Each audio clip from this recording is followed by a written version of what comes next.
శ్రోతలకు స్వాగతం. ఈరోజు వినిపించబోతున్న పూర్తి నవల ఫేర్వెల్ మై ఫ్రెండ్. రచన చెల్లూరి సీతారాజేశ్వర్ గారు. ఆ విషయాన్ని ఎలా చెప్దామా అని అనంతయ్య 2 రోజుల నుంచి ఆలోచిస్తున్నాడు.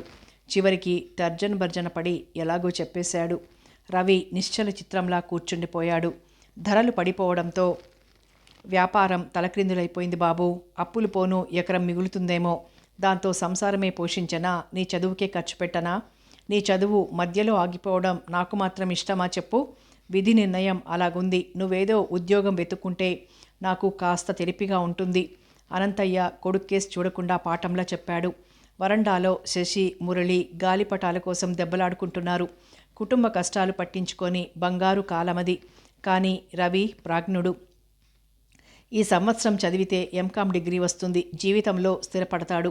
తెలివిగల విద్యార్థిగా ఎంతో ఆశావంతమైన భవిష్యత్తు కోసం కలలు కంటున్న రవికి ఇది ఆశాభంగం కలిగించింది. ఒకవైపు తండ్రి కష్టానికి సానుభూతి ఉన్నా మరోవైపు మధ్యలో చదువు ఆగిపోవడం గుండెల్ని నలిపేస్తోంది. మీరు 50 పంపించండి చాలు, ట్యూషన్లు కుదుర్చుకుని ఎలాగో సర్దుకుంటాను. యూనివర్సిటీ ఫస్ట్ తెస్తానని ప్రొఫెసర్లందరికీ ఆశగా ఉంది నాన్న. కొడుకు భవిష్యత్తు చెడగొట్టడం అనంతయ్యకి మాత్రం ఇష్టమా? వ్యాపారం చితికిపోవడంతో ఆయన దెబ్బతిన్నాడు. అప్పులు తప్ప ఆదాయం కనిపించడం లేదు. రవి తెలివైన వాడని తెలుసు, బుద్ధిమంతుడని తెలుసు. ఎదర కొడుకు ప్రయోజకుడని తెలుసు. అన్నీ తెలిసినా డబ్బు అసమర్థుణ్ణి చేస్తోంది. తండ్రి మౌనంగా ఉండటంతో రవికి ఆశ కలిగింది. ఇప్పుడు చదువు మానేసిన వెంటనే ఏం ఉద్యోగం దొరుకుతుంది నాన్న? ఈ సంవత్సరం కష్టపడితే మంచి ఉద్యోగం వస్తుంది. రోజు ఓ యుగంలా గడుస్తోందిరా. ఇంకా తమ్ముడు, చెల్లాయి ఉన్నారు. వాళ్ళని చూడాలి కదా. కాస్త పరిస్థితులు అర్థం చేసుకో, అనంతయ్య కఠినంగా అన్నాడు. మహాలక్ష్మి వంట చేస్తున్న ఈ సంభాషణ వినిపిస్తూనే ఉంది. మారిపోయిన పరిస్థితుల వల్ల ఆమెకి వెదగానే ఉంది. కూర పొయ్యి మీద నుంచి దింపి హాల్లోకొచ్చి, ఏ మాత్రం వీలున్నా మీ నాన్నగారు నీ చదువు ఆపుతారా బాబు? అన్నీ అలా వచ్చాయి, మరి ఏం చేస్తాం చెప్పు? రవికి నచ్చజెప్పింది. రవి ఓ నిర్ణయానికి రాలేకపోతున్నాడు. మధ్యలో చదువు ఆపడం భరించలేనిదిగా ఉంది. తండ్రి ప్రమేయం లేకుండా చదువుకోవడం ఎలాగా అని ఆలోచిస్తున్నాడు. ఏ పద్ధతి ధైర్యాన్నివ్వడం లేదు. కొండలరావు గారు తమ కంపెనీలో టెంపరీగా నీకు ఉద్యోగం ఇస్తానన్నారు. 300 ఇస్తారట. నీ జీతంతో సంసారం గడిచిపోతే నేను మళ్ళా లేవడానికి ప్రయత్నిస్తాను. అనంతయ్య భవిష్యత్తుని చర్చించసాగాడు. ఉద్యోగం చేసుకుంటూ చదువుకునే వాళ్ళు ఎంతమంది లేరు? తెలివైనవాడు ఎందులోనైనా రాణిస్తాడు బాబు, మహాలక్ష్మి లోపలికెళ్తూ అంది. రవి శూన్యంగా చూడసాగాడు. అనంతయ్య లాల్చి వేసుకున్నాడు. చెప్పులు వేసుకొని నేను కొండలరావు దగ్గరికి వెళ్ళొస్తాను అని బయటికి వెళ్ళిపోయాడు. రవి మంచం మీద అచేతనంగా పడున్నాడు. చెదిరిపోయిన కళ అశాంతినిస్తుంది. సాహసమైన మంచి నిర్ణయం తీసుకోవాలని మరోవైపు జిగీష హెచ్చరిస్తోంది. అంతరంగంలో కామరాజు గారు కనిపించారు. కొండంత ధైర్యం కలిగింది. కానీ అంతలోనే నిరాశ ముంచుకొచ్చింది. విశాఖపట్నం చేరుకోవాలంటే కనీసం 25 రూపాయలైనా ఉండాలి. తన దగ్గర 25 పైసలుంది అంతే. దీనికోసం తండ్రిని ఏమని అడుగుతాడు? 12:30కి ఎండలో అలసిపోయి అనంతయ్య వచ్చాడు. మహాలక్ష్మి ఇద్దరికీ వడ్డించింది. రవి యాంత్రికంగా కూర్చున్నాడు భోజనం ముందు. సాయంత్రం నిన్ను కనిపించమన్నాడ్రా, అనంతయ్య చెప్పాడు. ఆ ఉద్యోగం వద్దు నాకు. అనంతయ్యకు చిరాకెక్కువైంది. కలెక్టర్ ఉద్యోగం వస్తుందనుకుంటున్నావా? మహాలక్ష్మి ఆవేదన పడింది. ఈ పరిస్థితిలో 300 మనకి 3000తో సమానం నాయన. మూర్ఖానికి పోకు. మంచిది దొరికినాడు మానేయొచ్చుగా. ఉద్యోగంలో మాత్రం చేరను. అనంతయ్య చిరాగ్గా చూశాడు మండిపడుతూ. మళ్ళీ మొదటికొచ్చావన్నమాట. నా మాట వినకపోతే ఇక నీ గురించి మాకు బాధ్యత ఉండదు. ఎలా ఏడ్చినా సరే మాకేం సంబంధం ఉండదు. ఉన్నదంతా నీ కూర్చిపెడితే ఆ పిల్ల వెధవలనేం చేయమంటావు? ఆ మాత్రం వివేకం లేదా? చివాట్లు వేశాడు. మహాలక్ష్మి భర్తకి సర్ది చెప్పబోయింది. నువ్వు నోర్మొయ్, పెళ్ళాన్ని గద్దించాడు. రవి పులుసు అన్నంలోనే చేయి కడిగేసుకున్నాడు. మహాలక్ష్మి పిలుస్తున్నా వినలేదు. చొక్కా వేసుకొని రోడ్డెక్కాడు. కిళ్ళి బడ్డీ దగ్గర బర్క్లీ సిగరెట్ వెలిగించి నిండుగా పొగ వదిలాడు. మురళీధరం పంచాయతీ బోర్డు నుంచి ఇంటికి వెళ్తున్నాడు. కూడా 4-5 రైతులున్నారు. రోడ్డు మీద అడిగితే బాగుండదు. ఇంటికి వెళ్తే సరి. చిన్ననాటి స్నేహితుడు. మామని బట్టి హైస్కూల్తో చదువు ఆపి రాజకీయాల్లోకి దిగిపోయాడు. 2 టర్మ్ల నుంచి అతడే సర్పంచు. విశాఖ వెళ్ళడానికి ఏదైనా సాయం చేయకపోతాడా? రవి నీడలా అనుసరించాడు. మురళీధరం అరుగు మీద పసుపు ఆరబెడుతున్న పాలేరుతో ఏదో మాట్లాడుతున్నాడు. రవికి అప్పుకు తిరిగే సన్నివేశం కొత్తది, అనుభవం లేనిది. తడుముకుంటూ చివరికి ఎలాగైతేనేం చెప్పేశాడు. అరే, ఒక్క నిమిషం ముందరొచ్చుంటే 500 ఇచ్చేవాణ్ణి. ఇప్పుడే ఆచారిని పట్నం పంపేశాను. రవి చిన్నగా నవ్వి రోడ్డెక్కాడు. మురళీధరం రాజకీయాలు నేర్చుకున్నాడు. తనలాంటి అనామకుణ్ణి ఆదుకునే ఔదార్యం ఎందుకుంటుంది? ఆకాశం మబ్బులతో నిండుంది. చినుకులు పడుతున్నాయి. రవి కంగారుగా కిరాణా కొట్టులోకి వెళ్ళాడు. మాణిక్యం పాత చందమామ చదువుకుంటోంది. రా రవిబాబు అంటూ గోనెపరిచింది. మాణిక్యానికి 30 ఏళ్లుంటాయి. నల్లగా ఉన్న ఆకర్షణీయంగా ఉంటుంది. రవి ఎస్ఎల్సి పాస్ అయ్యాక 4 నెలల పాటు ఆ కొట్లో గుమాస్తాగా పనిచేశాడు. మాణిక్యం మొగుడు లేకపోయినా వ్యాపారం చేసేయగలదు. విశాఖపట్నం వెళ్ళలేదా? వెళ్ళక్కర్లేదు. మాణిక్యం నిండుగా నవ్వింది. అదేంటి? అవును, మా నాయన దెబ్బతినేశాడు. మంచోరికే కష్టాలు. మరేటి చేస్తావు? చదువు మానేస్తావా? బాధగా ప్రశ్నించింది. విశాఖపట్నం వెళ్ళి ప్రయత్నించాలి. ప్రొఫెసర్ గారు సాయం చేస్తారనుంది. అసలు వెళ్ళడానికే డబ్బు లేదు. నేనిస్తాను, పట్టుకెళ్ళు. మాణిక్యం ఆమె మంచితనానికి నివ్వెరపోయాడు. ప్రయత్నించు, అదృష్టం కలిసొస్తే ఏం కావాలి? గల్లా పెట్టి తీసి 50 నోటిచ్చింది. 25 చాలు మాణిక్యం. ఉంచవయ్యా. పట్నం వెళ్తే 4 రూపాయలు దగ్గరుండాలి. వాన పెద్దదైంది. ఉరుములు మెరుపులు, గాలి కూడా వీస్తోంది. చెట్లు లయబద్ధంగా ఊగుతున్నాయి. మాణిక్యం గోనె పట్టాలు దింపింది జల్లు కొట్టకుండా. ఆ వాన 2 గంటల సేపు అలా కురుస్తూనే ఉంది. మాణిక్యం టీకా చిచ్చింది. రవి వచ్చేస్తూ అనేక విధాల కృతజ్ఞతలు తెలియపరిచాడు. 4ంటికి వాన పూర్తిగా వెలిసింది. ఎండ కూడా వచ్చింది. నీరెండలో తడిసిన పల్లె వింతగా మెరుస్తోంది. రవి బట్టలు సూట్ కేసులో సర్దుకున్నాడు. మహాలక్ష్మి బియ్యం చెరుగుతోంది. విశాఖ వెళ్తున్నాను అని మాత్రం చెప్పి రోడ్డెక్కాడు. ఇంకా నిలబడితే తల్లేం ప్రసంగం చేస్తుందోనని భయపడ్డాడు. సెంటర్లోకి వచ్చాడు. ఆ రోజు బస్సు రాలేదని తెలిసింది. వర్షం కురిస్తే ఆ ఊరి బస్సుకి సెలవు. ఎక్స్ప్రెస్ కోసం 6 మైళ్ళు వెళ్ళాలి. 4 ప్రయాణికులతో కలిసి జట్కా ఎక్కాడు రవి. మైలు దూరం వెళ్లేసరికి వాన బండి బురదలో దిగిపోయింది. అంతా సమీపంలో ఉన్న పాకలో కూర్చున్నారు. చీకటి పడేసరికి తుప్పరలోకి దిగింది. బండి ఎలాగో బయలుదేరింది. 7:30కి చేరుకుంది. విశాఖ బస్సు ఇంకా రాలేదు. కాఫీ హోటల్లో టిఫిన్ చేసి సిగరెట్ వెలిగించుకున్నాడు. అప్పటికే చాలా దుకాణాలు వాన కారణంగా మూసేశారు. కాఫీ హోటల్ వరండాలో 4-5 ప్రయాణికులు బాబాల గురించి గట్టిగా చర్చించుకుంటున్నారు. అరగంట ఆలస్యంగా సూపర్ ఎక్స్ప్రెస్ వచ్చింది. బస్సు దగ్గరికి 5-6 పరిగెత్తారు. బస్సు నిండుగా ఉంది. ఒకటే ఖాళీ. విశాఖ అయితేనే ఎక్కగానే బస్సు బయలుదేరింది. టికెట్ తీసుకుని చివరికి వెళ్ళి కూర్చున్నాడు. మనస్సు సుఖాల మీద లేదు. ప్రొఫెసర్ కామరాజు గారి మీద ఉంది. తను మెరిట్ స్టూడెంట్నని ఆయనకి అభిమానమే. ఫస్ట్ ఇయర్లోనే తను ఆయన్ని ఆకర్షించాడు. తన ఇంట్లో ఉండమని అన్నారు కూడాను. ఇప్పుడు తను అడిగితే ఏమంటారో. కామరాజు గారు కాదంటే. తొలి వెలుగు వచ్చేసరికి కామరాజు గారింటి దగ్గరున్నాడు రవి. పని మనిషి ముగ్గులు పెడుతోంది. పరిచితమైన రవిని చూసి అయ్యగారు లేరు బాబు అంది. రవి నిరాశపడ్డాడు. కాంచన అమ్మాయి గారు ఇంకా లెగలేదు. చూడండి మేడ మీద. రవి పైకి వెళ్ళాడు. వరుసగా 4 గదులున్నాయి. చివరి గది తలుపులు దగ్గరగా వేసున్నాయి. రవి తోశాడు. ఫ్యాన్ తిరుగుతోంది. కాంచన శాలువ కప్పుకొని గాఢ నిద్రలో ఉంది. కలుసుకునే వెళదాం. వరండాలో రౌండ్ టేబుల్ చుట్టూ 4 కుర్చీలున్నాయి. రవి అలసటగా కూర్చున్నాడు. నిద్ర పట్టేసింది. ఇంతలో కాఫీతో కాంచన గెస్ట్ రూమ్లో పడుకోబోయారా అంది కాఫీ తాగుతూ. అప్రయత్నంగా నిద్ర పట్టేసింది. వాష్ బేసిన్ దగ్గర ముఖం కడుక్కొని కాఫీ అందుకున్నాడు.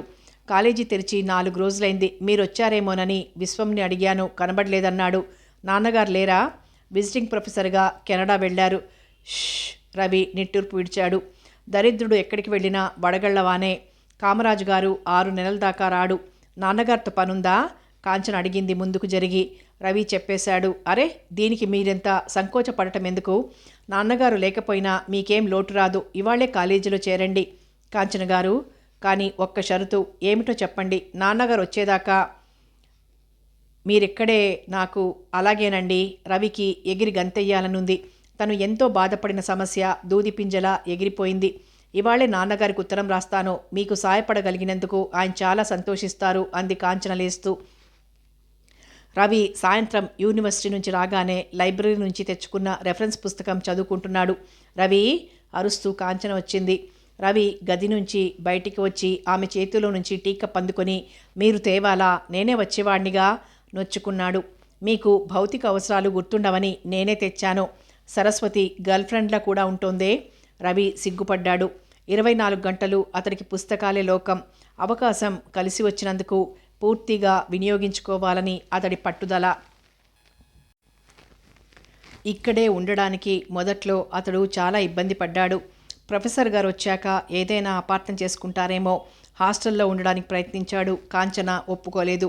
ఇదేం అమ్మమ్మల కాలం కాదంటూ కొట్టిపడేసింది. కాంచన వ్యక్తిత్వం సెలయేటి గలగల లాంటిది. దాన్ని తట్టుకోవడం రవికి కష్టంగానే ఉంది. ముడిచిపెట్టుకుని కూర్చునే అతడిపై ఆమె ప్రభావం కనిపించింది. ఆమెకి అనుబంధంగా మారక తప్పలేదు. జీవితం అంటే పుస్తకాలే కాదని, ఇంకా ఏదో తెలియంది ఉందని నెమ్మదిగా అర్థమవసాగింది. చీకటితోనే అన్నం తింటే ఎలా ఉంటుందండి? తెలీదు, అయినా ఏం ఆకలేస్తుంది చెప్పండి, సమాధానమిచ్చాడు. ప్రతిదానికి ఓ టైం ఉంది కదా. సరిగ్గా ఇప్పుడు మీరు చేస్తున్న పని కూడా అలాంటిదే. పొద్దుట్నుంచి పుస్తకాలతో కుస్తీ పట్టారు కదా, సాయంత్రం అయినా కాస్త మనసుకి విశ్రాంతిని ఇవ్వకూడదు. రవి పుస్తకం టేబుల్ మీద పెట్టాడు. అన్నీ మీకెవరో చెబితే గానీ తెలియదు. రండి కాసేపు క్యారమ్స్ ఆడుకుందాం అంది క్రిందికి దిగుతూ. నాకు బాగా రాదండి. నాకు వచ్చా ఏమిటి, ఏదో కాలక్షేపం. ఆకాశం ముసురు పట్టి ఉంది కదా, ఎక్కడికైనా వెళ్దాం. వర్షం వస్తే విశాఖ బంగాళాఖాతమే. కాంచన బోర్డు సిద్ధం చేసింది. మొదట బోర్డు ఆమె గెలిచింది. మీరు బలవంతంగా ఆడుతున్నారు. మీ మనసంతా పుస్తకాల మీదుంది. లోపల తిట్టుకుంటూ ఉంటారు. వద్దు బాబు, వెళ్ళండి. కుర్చీలో కోపం నటిస్తూ కూర్చుంది. రవి భయపడుతూ బాగా ఆడతానండి అన్నాడు. కాంచన కోపం చూసి బెదిరిపోయాడు. కరణం కలెక్టర్తో మాట్లాడినట్లు మాట్లాడతారేమిటి? ఫ్రీగా ఉండలేరు? రవి 2 బోర్డులు గెలిచాడు. చూశారా, మీరు ఎందులోనైనా గెలుస్తారు అన్నట్లు నాన్నగారు ఉత్తరం రాశారు. అందులో 3 వంతులు మీ గురించే. మీ చదువుకి సాయపడినందుకు నన్ను మెచ్చుకున్నారు. నా స్టూడెంట్ జాగ్రత్త అంటూ హెచ్చరించారు. కామరాజు గారికి మనసులో ధన్యవాదాలు అర్పించాడు. రవి ఇక్కడికి వచ్చాక స్కూటర్ డ్రైవ్ చేయడం నేర్చుకున్నాడు. 9ంటికి కాంచనని ఫ్యాక్టరీ దగ్గర దింపేసి తను యూనివర్సిటీకి వెళ్ళిపోతాడు. సాయంత్రం ఆమెని పికప్ చేసుకుని వచ్చేస్తాడు. ఏమిటో నా జీవితాన్ని మీ చేతుల్లో పెట్టేశాను. ఆ రోజు కాంచన కాస్త పెందరాళ్లే తెమిలింది. సిటీ బస్ ఉన్న గంట వెయిట్ చేసి రవి రాగానే ఎక్కింది. రకరకాల ధ్వని వినిపించింది రవికి. ఏమిటలా అన్నారు? మీరు ఇంటికి చేర్చేదాకా లైఫ్కి గ్యారంటీ ఏమిటి? అందుకే కదండి జాగ్రత్తగా తీసుకెళ్తుంటా. ఒంటెద్దు బండిలాగా. నిదానం ప్రధానం. రైలులా మీ రూటు మారదా? అంటే ఒక్కరోజైనా సరదాగా బీచ్కి వెళ్దామన్నారా? మీరు చెబితే గాని చెయ్యరా? ఆ చొరవ లేదనకండి. సారీ. కాంచన నవ్వేసింది. మీకు చదివి తెలివి ఎక్కువైపోతోంది. దసరాకి రవి ఇంటికి వెళ్ళలేదు. వెళ్ళాలనిపించలేదు. వెళ్ళి చేసేది మాత్రం ఏముంది? ఇక్కడికి వచ్చాక ఇంటికి ఒక్క ఉత్తరం మాత్రం రాశాడు. కాంచనకి మద్రాసు పెళ్లి ప్రయాణం తగిలింది. ఆఫీస్కి 4 రోజులు సెలవు పెట్టింది. మీరు కూడా రాకూడదా రవి గారు? మెయిల్కి బయలుదేరారు. ఒకరోజు మద్రాసు అంతా చూసి పెళ్లివారింటికి వెళ్ళారు. మొగుడిని తీసుకొచ్చావా ఏమిటే? ఓ ముసలమ్మ హాస్యమాడింది. కాంచన మందహాసం చేసింది. రవి ఉలిక్కిపడ్డాడు. కాంచన ఏమైనా ఫీల్ అవుతుందని ఆ ముసలమ్మ మీద కోపం ముంచుకొచ్చింది. పెళ్ళాంలే, చూశారా నేను రావడం వల్ల ఎంత ఇబ్బంది అయిందో. ఆ ముసలమ్మ అన్నదానికి నేను క్షమాపణ చెప్పుకుంటాను తిరుగు ప్రయాణంలో అన్నాడు. కాంచన వీక్లీ మూసి ఏమైందబ్బా అంది కొంటెగా. రవి తడుముకున్నాడు. అదేనండి, అదే. నాకు మతిమరుపు జాస్తి సుమండి. రవి చెప్పడానికి సంకోచించాడు. మీకు జ్ఞాపకం లేదా? రవి ధోరణి చూసి మరింత ఏడిపించబుద్దయింది ఆమెకి. చెప్పడం లేదు కానీ మీరు బాధపడి ఉంటారు. మన ముసలివారికి పెళ్లి సబ్జెక్ట్ తప్ప మరొకటి దొరకదండి.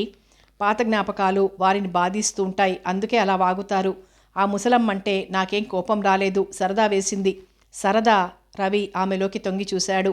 అంటే తాత్పర్యం అతనికి బోధపడింది. కానీ సందేహాలు, భయాలు కూడా ఉక్కిరిబిక్కిరి చేశాయి. మరోవైపు అంతరంగం అదృష్టానికి సంబరపడిపోతోంది. స్టేషన్లో దిగుతుంటే ట్రాలీ మీద తూలిపడింది కాంచన. కుడికాలు బెణికింది. ఎత్తుకుని టాక్సీలో కూర్చోబెట్టాడు. కాంచన 4 రోజులు బెడ్ మీదే గడిపింది. రవి సెలవు పెట్టి కూర్చున్నాడు ఆమె అవసరాలు చూస్తూ. ఏ నర్సింగ్ హోంలోనైనా చేరతాను, మీకెందుకు శ్రమ? ఆ మాత్రం శ్రమ పడకూడదా? మీ చదువు పోవడం లేదు. మీకంటే చదువు ముఖ్యం కాదు. పూర్తిగా మారారు. Credit goes to Kanchana. కిలకిలా నవ్వింది. 2 ఏళ్లు గడిచాయి. డిసెంబర్లో అనంతయ్య వచ్చాడు కొడుకు దగ్గరికి. తండ్రి రావడం ఆశ్చర్యంగా ఉంది. కానీ సాదరంగా ఆహ్వానించాడు. కాంచనకి పరిచయం చేశాడు. ఆ రోజు వంట మనిషి రాలేదు. కాంచన పలకరించి వెళ్ళిపోయింది. అనంతయ్య ఇంటి దగ్గర విషయాలు చెబుతుంటే రవి వింటూ కూర్చున్నాడు. తండ్రి కేవలం ఒక పరిధిలోనే మాట్లాడడం రవి గుర్తించాడు. తండ్రిలోని చైతన్యాన్ని చూసి మళ్లీ వ్యాపారంలో నిలదొక్కున్నాడు అనిపించింది. రవికి తండ్రి దగ్గర ఏమాత్రం చనువు లేదు, స్వతంత్రించి మాట్లాడలేడు. అనంతయ్య కొడుకు చదువు విషయం 2-3 సార్లు ఎత్తాడు. కామరాజు గారిని ఘనంగా మెచ్చుకున్నాడు. అనంతయ్య తీరిగ్గా చుట్టకాల్చి రవి దగ్గరికి వచ్చాడు. మీ మామయ్య సంబంధం చేయడానికి తొందరపడుతున్నాడు. ఈ నెలలో 1-2 ఎందాకా వేచి ఉండమంటావు చెప్పు. మధ్యలోన అసంతృప్తిగా అన్నాడు. వరండా చివరికి చూశాడు. కాంచన ఉందేమోనని. ఆమె కనిపించలేదు. ఇంకా 3 నెలలేగా చదువు. పరశురాం నువ్వు కోరిన ఉద్యోగం వేయిస్తాట. పెళ్ళి ఒక వ్యాపారం. అందరి పట్టుదల లాభాలు పిండుకుందామనే. జీవిత భాగస్వామి ఎన్నిక విషయంలో డబ్బు, ఇతర సర్దుబాట్లు ప్రాముఖ్యం వహించడం రవికి నచ్చలేదు. రవి సంగతి తెలుసు కాబట్టి అనంతయ్య పూర్తిగా చెప్పలేదు. మేనరికమైన 15,000 కట్నం వస్తుందని, దాన్ని వ్యాపారంలో తిప్పుదామని అనంతయ్య ప్లాను. అందుకే బయలుదేరొచ్చాడు. రవికి మేనక మనసులో కనబడింది. ఆమెది చక్కటి రూపం, వంక పెట్టడానికి వీల్లేదు, చక్కగా పాడుతుంది కూడా. ఆమెను చూసి 4 ఏళ్లు కావస్తోంది. ఏమిటి మాట్లాడావు? ప్రస్తుతానికి పెళ్లి చేసుకోను ఉగ్గబెట్టుకొని చెప్పాడు. కొడుకుని చూసి అనుమానంగా, చేసుకుంటావా? జీవితంలో స్థిరపడేదాకా వాళ్ళని ఆగమంటావు. తన ప్రగతి ఆగిపోతుందని తెలిసి అనంతయ్యకు ఆవేశం ముంచుకొచ్చింది. మామయ్య లాంటి వాడికి అల్లుడిని వెతకడం ఎంతసేపు? మేనకని నువ్వు చేసుకోవు చీత్కరించుకుంటూ అడిగాడు. కొడుకు తన మీద ఆధారపడి లేడని గుర్తొచ్చి శాంతం తెచ్చుకున్నాడు. రవి మాట్లాడలేదు. నీ దారి నువ్వు చూసుకున్నావు, మా బాధలు నీకెందుకులే, నీలాంటి వాళ్ళు ఏరు దాటాక తెప్ప తగలేస్తారు బాధగా అన్నాడు. నాన్న అలా పిలవకు నన్ను, ఏదో చెయ్యి ఆసరా అవుతావనుకున్నాను, అది కల అని తెలిసిపోయింది. ఇప్పుడు ఏడిస్తే మాత్రం ఏమిట్లే. రవి తండ్రిని అనునయించాడు. తనని అర్థం చేసుకోమన్నాడు. ఉద్యోగం రాగానే నెల నెల డబ్బు పంపిస్తానన్నాడు. నువ్వు ఉద్యోగం చేసేటప్పటిదాకా నోరు తెరుచుకొని కూర్చోమంటావా? వచ్చినా ఏమాత్రం పంపిస్తావు? ఎన్నాళ్ళు పంపిస్తావు? 1,000-1,00,000 ఇవ్వరుగా నీకు జీతంగా? రవి నా మాట విను. మేనకని పెళ్లి చేసుకుంటే మనందరి సమస్యలు తీరుతాయి అనంతయ్య ఓర్పుగా చెప్పాడు. తండ్రి వరస చూసి అలాగే అనాలనిపిస్తోంది. కానీ ఇది జీవిత సమస్య. మరి కాంచన? ఆమెను పోగొట్టుకోవడం మాటలా? క్షమించాలి, ఇంతకంటే ఏం చెప్పలేను. రవి పుస్తకం అందుకున్నాడు. అనంతయ్యకు ఓర్పు నశించింది. కొడుకుని తిట్టాడు. ఆవేశంగా కేకలు వేశాడు. రవి మాట్లాడలేదు. అనంతయ్య సంచిపుచ్చుకొని ప్రయాణమయ్యాడు. ఈ రాత్రివేళ ఎక్కడికి వెళ్తారు? రవి ప్రాధేయపడ్డా ఆగలేదు. వీధి దీపం కాంతిలో దూరమైపోతున్న తండ్రిని చూస్తూ అచేతనంగా నిలబడ్డాడు చాలాసేపు. చేతి స్పర్శకి ఉలిక్కిపడ్డాడు. కాంచన ఆమె ముందు తలెత్తుకోలేకపోయాడు. తొందరగా తన గదిలోకి వెళ్ళిపోయాడు. కాంచన మర్నాడు కాఫీ ఇస్తూ, రాత్రి మీరు నిద్రపోయినట్లు లేదు అంది. నాన్న నన్ను అర్థం చేసుకోలేదు. పోనీ మీరాయన్ని ఎందుకు అర్థం చేసుకోరు? అంటే మేనరికం చేసుకోవచ్చు కదా, నా పెళ్ళి నా ఇష్టం కొంచెం కోపంగా అన్నాడు. ఎవరినైనా ప్రేమించారా? రవి మాట్లాడలేదు. అక్కడి నుంచి లేచిపోయాడు. కాంచన లాన్లో ఈజీ చైర్లో పడుకుని ఏదో నవల చదువుకుంటోంది. తలంటు వల్ల శిరోజాలు రెపరెపలాడుతున్నాయి. కాషాయ రంగు ప్రింటింగ్ చీరలో నీరెండలో కాంచనంలా మెరిసిపోతోంది. రవి వెనక నుంచి వచ్చి కళ్ళు మూశాడు. ఎవరో చెప్పుకోవాలి. ఏమిటి రవి అల్లరి? చేతులతో విడిపించుకుంది. మీకోసం ఫ్యాక్టరీ దగ్గర పడిగాపులు పడి కూర్చుంటే ఇక్కడ హాయిగా నవలు చదువుకుంటున్నారా? ఈవినింగ్ బ్రేక్, సాయంత్రం దాకా వెయిట్ చేయనా? నిరీక్షణలో మధురిమ ఉంది. ఐసి. కాంచన పుస్తకంలో పడింది. రవి కాసేపు మౌనంగా కూర్చున్నాడు. కాంచన హావభావాలు కొత్తగా ఉన్నాయి. మూడ్ బాగోలేదని వెళ్ళిపోయాడు. మర్నాడు ఉదయం 9ంటికి స్కూటర్ ఎక్కి హారన్ కొట్టాడు. రావాలి, టైం చాలదు. కాంచన గుమ్మం దాకా వచ్చి, మీరు వెళ్ళిపోండి, ఆఫీస్ నుంచి కారు వస్తుంది అంది. మీ స్టేజీ మారింది, మీది మారలేదు. తీక్షణంగా చూసి లోపలికి వెళ్ళిపోయింది. కాంచన బాలకం చూసి బిత్తరపోయాడు. కోపం వచ్చినట్లుందే. తన వల్ల పొరపాటు ఏమైనా జరిగిందా? రవి దిగి లోపలికెళ్ళాడు. నేనేమైనా పొరపాటు చేశానా? ఎందుకనుకుంటున్నారు? కాంచన ట్రాన్సిస్టర్ సౌండ్ తగ్గించింది. బయట కారు ఆగింది. కాంచన ఏం మాట్లాడకుండా హై హీల్స్ చప్పుడు చేస్తూ కారెక్కింది. రవికి ఆశాభంగం లాంటిది కలిగింది. 2 రోజులు ఇలాగే గడిచాయి. మీరు ఉపయోగించుకోనప్పుడు స్కూటర్ ఎందుకు నాకు? సిటీ బస్సులో వెళ్తాను. ఆ రాత్రి భోజనాల దగ్గర చెప్పాడు. మీ ఇష్టం పొడిగా అంది. ఆమె తనని బలవంతం చేస్తుందని ఊహించాడు. కాంచనలో కనిపిస్తున్న మార్పు ఉక్కిరి బిక్కిరి చేస్తోంది. ఇంట్లో ఉంటున్న ఇద్దరూ కలుసుకునే సన్నివేశాలు తక్కువైపోతున్నాయి. కాంచన తన మకాం క్రిందికి మార్చివేసింది. చొరవగా అతడొచ్చిన కాంచన ముభావంగానే మాట్లాడుతోంది. ఆ రోజు ఆదివారం, మంచి ఇంగ్లీష్ పిక్చర్ ఉందని విశ్వం బలవంత పెడితే రవి బయలుదేరాడు. హాలు దగ్గర లాంజ్లో కాంచన కనిపించింది. ఆమె పక్కగా గ్వాలియర్ షూటింగ్లో ఓ యువకుడున్నాడు. రవి తల తిప్పుకున్నాడు. కానీ కాంచన పిలిచింది. Meet mister Chakrapani, my chief అంటూ పరిచయం చేసింది. చక్రపాణి ఆప్యాయంగా భుజం తట్టాడు. మీ గురించి కాంచన గారు చెప్పారు. ఎలా సాగుతోంది చదువు? పర్వాలేదు. విశ్వం దగ్గరకొచ్చి సారీ ఫ్రెండ్, మా ఫాదర్ వచ్చాట అని చెప్పి వెళ్ళిపోయాడు. రవి తాను వారి మధ్య ఉండటానికి ఇబ్బంది పడ్డాడు. కాంచన మార్పుకి కారణం ఇది అన్నమాట. వస్తానండి. భలే వారే, మీ ఫ్రెండ్ వెళ్ళిపోతే మీరు వెళ్ళిపోవాలా? ఈ క్షణం నుంచి వీఆర్ ఫ్రెండ్స్. చక్రపాణి కలుపుగోలుతనాన్ని ఖండించలేకపోయాడు. ముగ్గురు థియేటర్లోకి నడిచారు. పరిచయం చేశాక కాంచన మరి మాట్లాడలేదు. సినిమా జరుగుతున్నంతసేపు నవ్వుతూ చక్రపాణితో ఏదో మాట్లాడుతూ ఉండడం గమనించాడు. 6ంటికి సినిమా అయిపోయింది. చక్రపాణి కారు బ్యాక్ చేసుకుని వచ్చాడు. కాంచన మాత్రం నిలబడి ఉంది. రవి గారేరి వెళ్ళిపోయినట్లున్నాడు అంది ఎక్కుతూ. 100 గజాల్లో రవి రోడ్డు మీద కనిపించాడు. స్లో చేశాడు. ఏం మహానుభావా, చెప్పకుండా చెక్కేస్తున్నారు, ఎక్కండి. పర్వాలేదండి, సాయంత్రం నడవడం నాకు హాబీ. మా కోసం ఇవాళ వాయిదా వేయండి. రవికి ఎక్కక తప్పలేదు. కాంచన దూరంగా జరిగింది. తను రావడం కాంచనకిష్టం లేదు. లోపలికి రండి, టీ తీసుకుని వెళ్దురు గాని దిగుతూ అంది కాంచన. వద్దండి, tata. Tata mister Ravi. Car ముందుకెళ్ళింది. కాంచన గేటు దగ్గర నిలబడింది. చక్రపాణిని గురించి మీకేమనిపిస్తోంది? మనుషుల్ని అంచనా వేసే నేర్పు నాకు లేదు కటువుగా అన్నాడు. ఉందేమో అనుకున్నాను. వెటకారం నవ్వు. ఉన్నదే మర్చిపోయాను. కోపంతో మూలిగాడు. పాపం, మనుషులు మారిపోతూ ఉంటే మరిచిపోక ఏం చెయ్యం? కాంచన ముఖం కోపంతో వివర్ణమైంది. బరువుగా అడుగులేసుకుంటూ లోపలికి నడిచింది. ఆ రాత్రి రవికి పుస్తకం పట్టుకున్నా చదువు సాగలేదు. దృష్టి కాంచన మీద, చక్రపాణి మీద ఉంది. కాంచన ప్రవర్తనకి గుండెలు మండిపోతున్నాయి. ఆ తరంగం జ్వాలలు కురిపిస్తోంది. ప్రత్యక్షంగా ఆమెతో యుద్ధానికి వర్తమానం వారిస్తోంది. ఆలోచించే కొద్దీ ఇదంతా వ్యర్థమనిపిస్తోంది. కాంచన గురించి ఎందుకు బాధపడాలి? తనిక్కడికి చదువు కోసం వచ్చాడు, అదే ముఖ్యం. కాంచనతో పరిచయం, దానివల్ల జరిగిందే. ఆమె ఎలా ఉంటేనేం, ఎలా ప్రవర్తిస్తేనేం. ఈ వైరాగ్యం అతడికి ధైర్యాన్ని ఇవ్వలేదు. కాంచన తొలి రోజుల్లో చూపించిన అనురాగం, ఆకర్షణ గుర్తుకొచ్చాయి. మనసు వాటిని కోరుతోంది. కాంచనని తను ప్రేమిస్తున్నాడా? ఇన్నాళ్ళు ఆమె కూడా ప్రేమించింది అనాలా? అడిగితే ఛీ, తన వ్యక్తిత్వాన్ని చంపుకోలేడు. కాంచన తనని తరిమేసే సన్నివేశంలో నన్ను ప్రేమించడం లేదు అని అడగటమా? చక్రపాణి మీద అతడికి కోపం రేగలేదు, పైగా సానుభూతి కలిగింది. ఆమె ఆకర్షణలో పడి ఆరాధించడం నేర్చుకున్నాక విదిలించి కొడుతుందని అతడికి తెలియదు. పూర్ ఫెలో, తనకి వారసుడు. ఆలోచనలో ఎప్పటికో నిద్ర పట్టింది. లేచేటప్పటికి 9:15 అయింది. కంగారుగా స్నానం చేసి బట్టలు వేసుకుని కిందికొచ్చాడు. డైనింగ్ టేబుల్ ముందు కూర్చున్నాడు. వంట మనిషి నాయర్ భోజనం వడ్డించలేదు. కాఫీ తెస్తూ, ఈరోజు అమ్మగారి పుట్టినరోజు బాబు, స్పెషల్ మూలంగా ఆలస్యం అవుతుంది చెప్పాడు. పార్టీ ఉందా? ఉందేమోనండి. పొద్దుటే చక్రపాణి గారు వచ్చారు. ఇద్దరూ బజారుకి వెళ్లారు. కాఫీ 2 గుక్కల్లో తాగాడు. హాల్లో నుంచి మాటలు వినిపిస్తున్నాయి.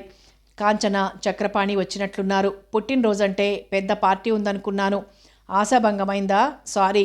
ఈసారి ఆత్మీయుణ్ణే పిలవాలనుకున్నాను. ఎవరా అదృష్టవంతుడు? Diamond ring ఇచ్చినవాడు. చక్రపాణి మాట. కాంచన నవ్వు బిగ్గరగా వినిపించింది. రవి గారు ఇంకా లేవలేదా? చక్రపాణి తన ప్రసంగం తేవడంతో రవి వెళ్లే ప్రయత్నం విరమించాడు. రాత్రల్లా పుస్తకాలు నెమలేసుంటాడు. కాంచన వ్యంగ్యం. ఆ కసి ఉండాలి. లోకజ్ఞానం లేని చదువెందుకు? అసలు నాకు చదువు అంటే తలనొప్పి. డాడీ పోస్ట్ గ్రాడ్యుయేషన్ చదవమన్నా నేను అంగీకరించలేదు. అన్నట్లు మీ ఫాదర్ ఎప్పుడు రావడం? కొంపదీసి మళ్ళీ పొడిగిస్తారేమో. వచ్చేయమని రాశాను. ఏప్రిల్లో వచ్చేస్తారు. రాగానే ఏమిటి? కాంచనమాల గారి కళ్యాణం. ఇద్దరి నవ్వులు. నీ పుట్టినరోజు నాడు మాటలతో కడుపు నింపేలా ఉన్నావు. సారీ, రండి టిఫిన్ చేద్దాం.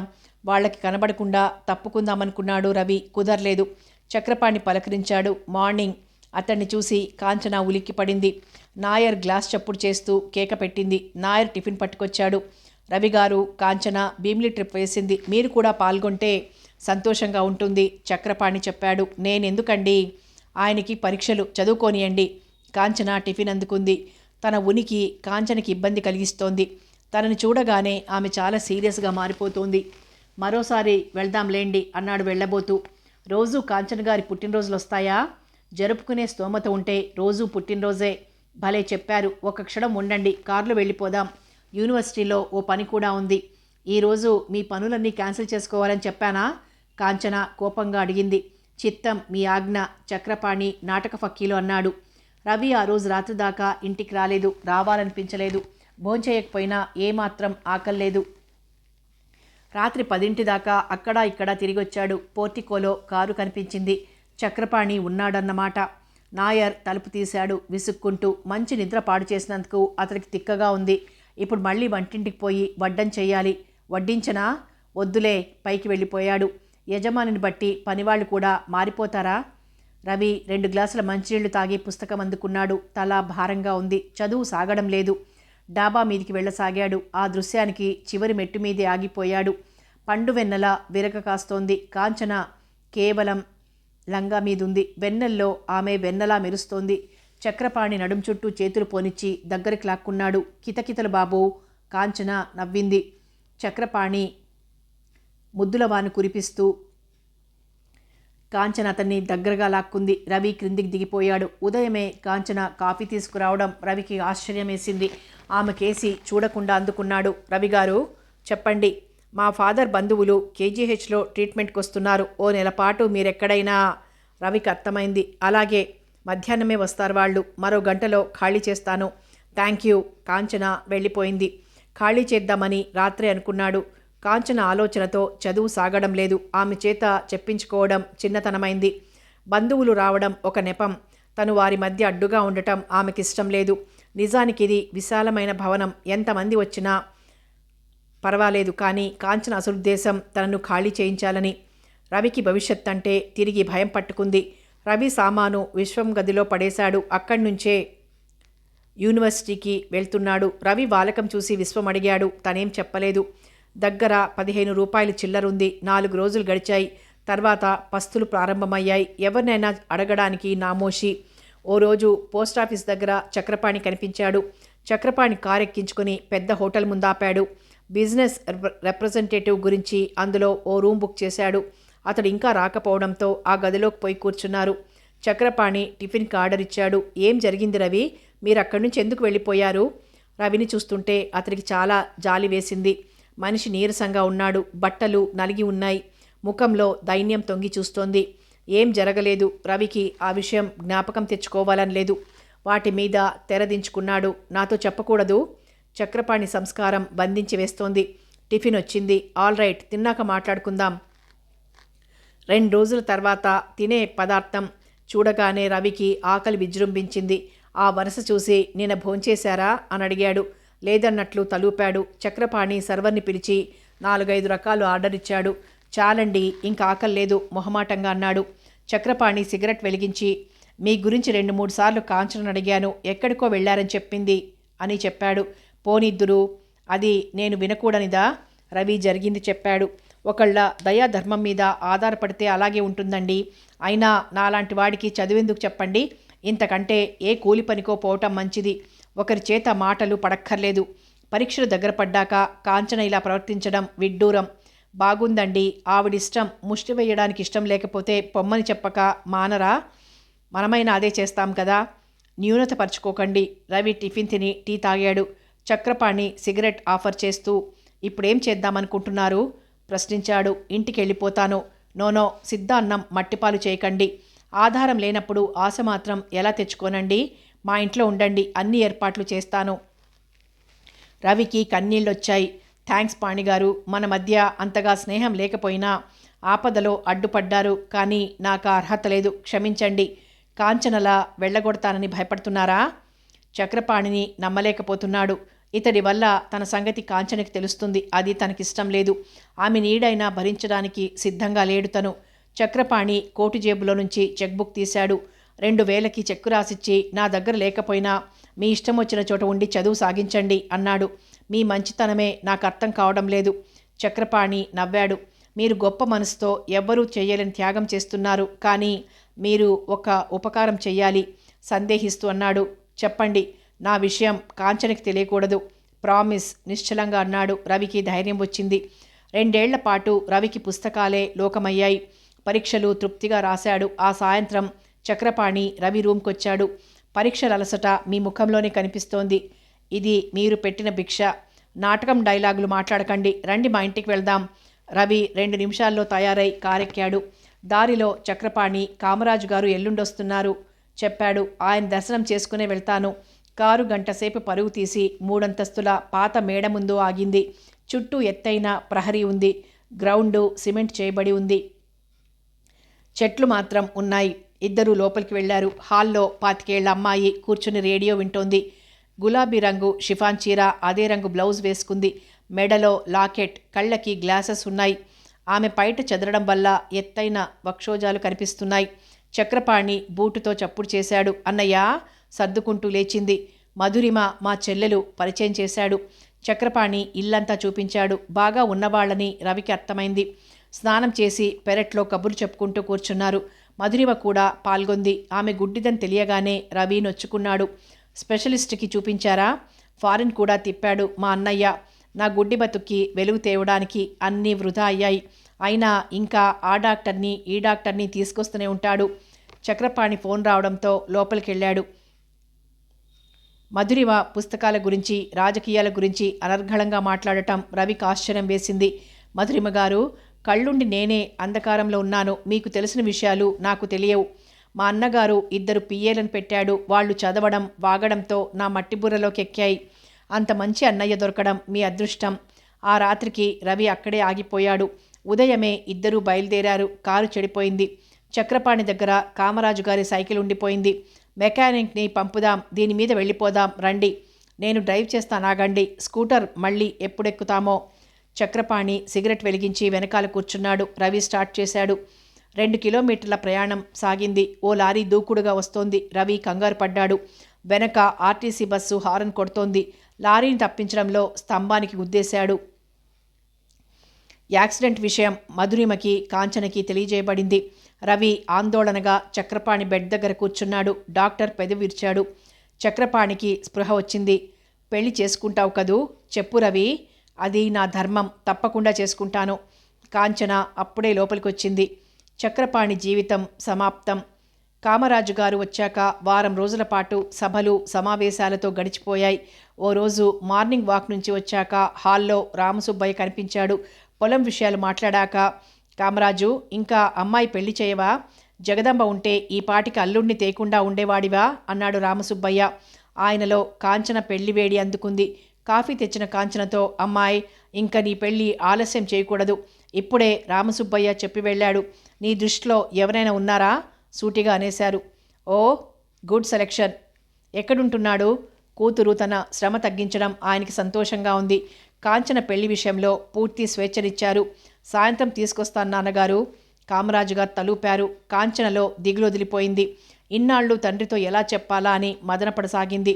తలస్నానం చేసి నిన్న కొత్తగా కొన్న బాంబే డైయింగ్ చీర కట్టుకుంది. ఆకాశం రంగంటే రవికిష్టమని. చక్రపాణి కలలో మనిషయ్యాడు. ఎంత వేగంగా తన జీవితంలో ప్రవేశించాడో అంత వేగంగానూ నిష్క్రమించాడు. తాను ప్రేమించానని రవి చెప్పి ఉంటాడు. అందుకే చివరగా తనని చేసుకోమని హెచ్చరించి ఉంటాడు రవికి. తన ప్రవర్తనకి రవి దారుణంగా బాధపడి ఉంటాడు. తను రవిని అలా బాధపెట్టి ఉంటుంది. చక్రపాణి పరిచయంతో రవి బొమ్మ చెరిగిపోయింది. అది తనకి ఆశ్చర్యంగానే ఉంది. ఇప్పుడు రవి ఏమంటాడో. అతడి కోపాన్ని ముద్దుగా భరించాలి, తప్పదు. రవి మరీ కృతజ్ఞతగా ప్రవర్తించాడు. అతని రూమ్ చేరింది. తలుపులు వేసున్నాయి. కిటికీలో నుంచి చూసింది. రవి నిద్రపోతున్నాడు. గొళ్ళెం చప్పుడు చేసింది. మీరా, రండి. మడత మంచం మీద బట్టలు తీసి తాను పెట్టె మీద కూర్చున్నాడు. కాంచన గది పరిశీలనగా చూసింది. విశాలంగా ఉన్న మంచం, పెట్టే తప్ప ఏం లేవు. అల్మరా రెక్కలపై బట్టలు వేసున్నాయి. పెరటి వైపు నుంచి చల్లటి గాలి వీస్తోంది. ఎందుకొచ్చింది? రవి ఆలోచనలో పడ్డాడు. కాంచన చాలా దిగులుగా కనిపించింది. ఈ ట్రాజడీకి తనే కారణం. తను డ్రైవింగ్ చేయకుండా ఉంటే చక్రపాణికి ఆపద సంభవించేది కాదేమో. రవికి ఆ రోజు నుంచి అదే దృశ్యం, కలవరం. ఒలికిపోయిన పాలైన మనసు స్పందిస్తూనే ఉంది. అచ్చు బ్రహ్మచారి గదిలాగే ఉంది అంది కాంచన నవ్వుతూ. రవి కూడా నవ్వాడు. నేను బ్రహ్మచారినే కాబట్టి. ఇంకెన్నాళ్ళు లెండి, నాన్నగారు రమ్మన్నారు. మొన్నొచ్చానండి, సింహాచలం వెళ్ళారు. రవిగారు, మిమ్మల్ని కష్టపెట్టి ఉంటాను, క్షమిస్తారా? భలేవారే, కొండంత సాయం చేసి నన్ను గట్టెక్కించారు. మీరు చేసిన సాయం మరువలేనిది. అతని హృదయంలో నుంచి వచ్చిన మాటలేని కాంచన గుర్తించింది. బెరుకు పూర్తిగా తీరిపోయింది. నాన్నగారు నాకు సంబంధాలు వెతుకుతున్నారు. గ్లాడ్. తన అల్లుడిగా స్టూడెంట్నే ఎన్నుకున్నారు. ఎవరండి? బడాయి ఏం తెలియనట్లు అద్దంలో చూసుకోండి, తెలుస్తుంది. రవి గంభీరంగా లేచి నిలబడ్డాడు. అంత అదృష్టం లేదండి నాకు. మాస్టార్ని నిరాశపరచడానికి విచారంగా ఉంది. పెళ్లి గురించి వేడిగా అడిగింది. అది మీ విషయం కాదు. మధురిమ గురించి. తన గుడ్డి చెల్లెల్ని చేసుకోమన్నారు. నా వల్ల ఆ కుటుంబానికి అన్యాయం జరిగింది. అందుకే ఒప్పుకున్నాను. కాంచన ఉత్సాహం చల్లారిపోయింది. పగలు చీకట్లు ముసిరాయి. ఆశించిన రవి తన వాడు కాదు. ఆ గుడ్డిదాన్ని చేసుకుంటావా అంది ఉక్రోషంగా. కళ్ళున్న గుడ్డివాళ్ల కంటే మధురిమ నయం. ఆమె తన ఆస్తి చేత నాకు వెలిగిచ్చింది. కొన్ని సుఖాలు కావాలంటే కొన్ని త్యాగాలు చెయ్యాలి. ఏనాడు మీతో పెళ్లి ప్రస్తావన తేలేదు. చక్రపాణికి మీ జీవితాన్ని అర్పించారు. అది విషాదంగా ముగియడం నాకు బాధగానే ఉంది అన్నాడు. కాంచన శిలా విగ్రహంలా ఉండిపోయింది. రవి శుభలేఖ ఇచ్చాడు. పెళ్లికి తప్పక రావాలి సుమా అంటూ. సమాప్తం. ఫేర్వెల్ మై ఫ్రెండ్ నవల సమాప్తం. మరో మంచి నవలతో మళ్ళీ కలుసుకుందాం.